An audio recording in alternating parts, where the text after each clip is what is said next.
Oh, you don't? Yeah, it's not a bad dome area. God dome. God dome. Oh, is it actually? It is a god dome. It is a god dome. It is a god dome. Okay.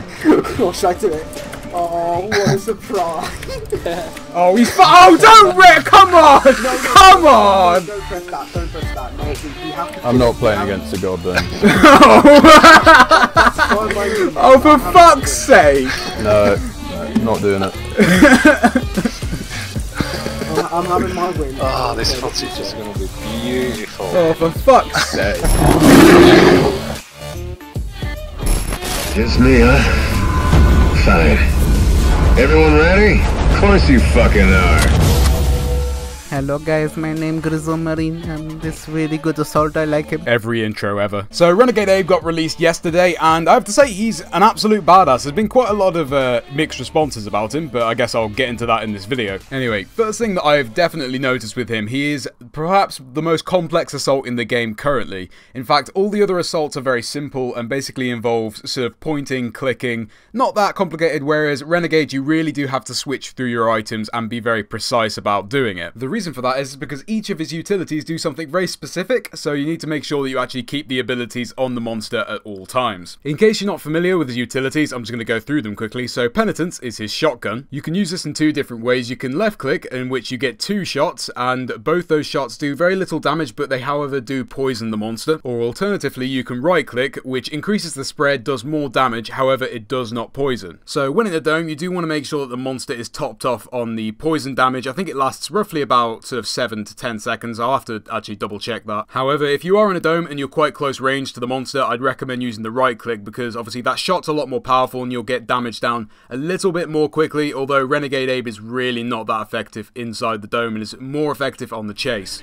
Let me just aim it. No. Come here. Oh no! Yeah. That's gonna cost him. Oh fuck.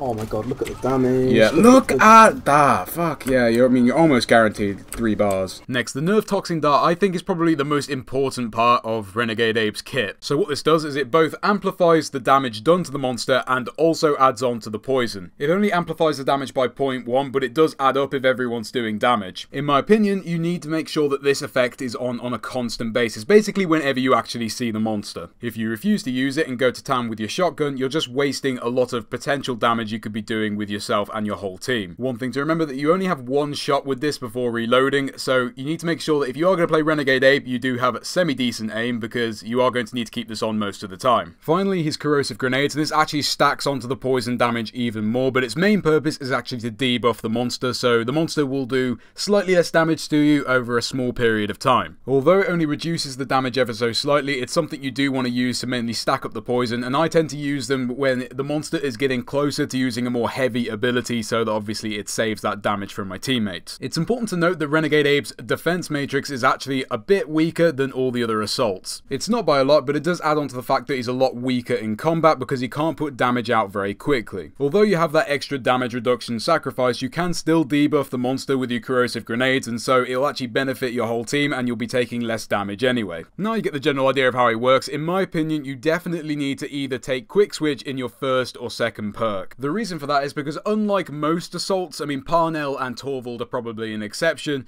you definitely need to make sure that you make the most of all the utilities, which is stacking the poison, make sure the monster's constantly amped, and also debuffing the monster on a constant basis throughout the fight. Then again, that continues on the chase, so you can switch between your amp and your shotgun and make sure that he takes the maximum damage when he breaks line of sight. At least that's my opinion, and also I wouldn't tend to take Renegade Abe against monsters that can break line of sight very quickly. Reason for that is because of course you're going to get the most damage out of him on the chase rather than actually inside the dome. For instance, he is quite effective against Goliath, but Goliath is one of those monsters that can break line of sight very quickly, especially if it's a good player. So the way I see it, he's going to be most effective against monsters like Behemoth or Kraken because those particular monsters do take a long time to get out of the fight and break line of sight, so you can consistently keep that poison damage on. One thing that I did learn the hard way is Renegade Abe is horrible to take against Gorgon simply because you cannot destroy the spider trap in 1 shot. I mean, they may change that that in the future, but that's the whole point of Renegade. He's very weak in the dome and, you know, gets damage out very slowly, so it's about your team surviving for as long as possible and then getting that extra damage out on the chase. So the way I see it, if you are going to play Renegade, you do need a more coordinated team, and also you do need to put that little bit more effort in than you do with most assaults, because you obviously have to consistently switch through all your items. Anyway, moving away from the gameplay side of things, I just wanted to talk about the lore very quickly, because I know that Renegade Abe kind of cheesed off a lot of people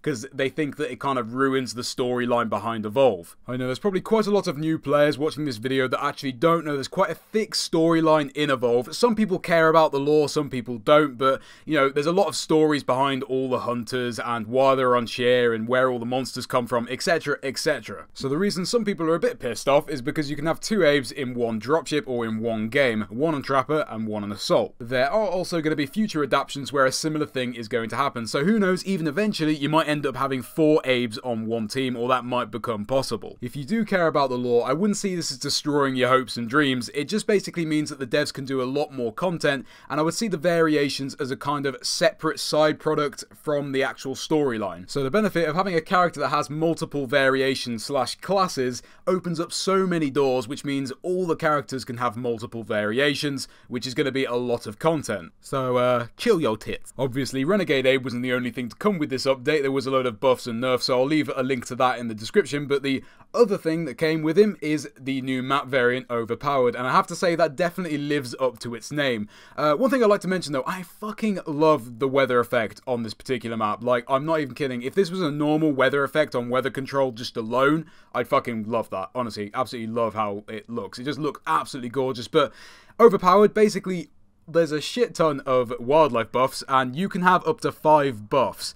Hence the name making you overpowered. I will say that it was a little bit hunter-sided. You do feel absolutely badass with all these perks making you faster, jump higher, do more damage, etc, etc. But Monster, you have to eat the whole buff in order to actually gain it, and I think that's a little bit unfair, and also I just don't think the buffs compare to what the hunters get, but it is a lot of fun, and although it's not for competitive or anything, which is more what I'm into, it's just a lot of fun to play in pubs, and so if you haven't tried it, I'd highly recommend you give it a go. So if you weren't already aware, we're going to be getting another map variant next week, and this one probably looks the most exciting, so as TRS have kind of saved the best till last, or that's the way I see it anyway. So they posted this tease on Twitter, as you can tell it's Wraith Trap at night, and there's some sort of glowing effect. I don't know if those are eyes, I don't know if those are certain creatures, plants, whatever it may be. It does look pretty eerie, and it'll be interesting to see what they do with this map variant. In fact, this looks quite exciting.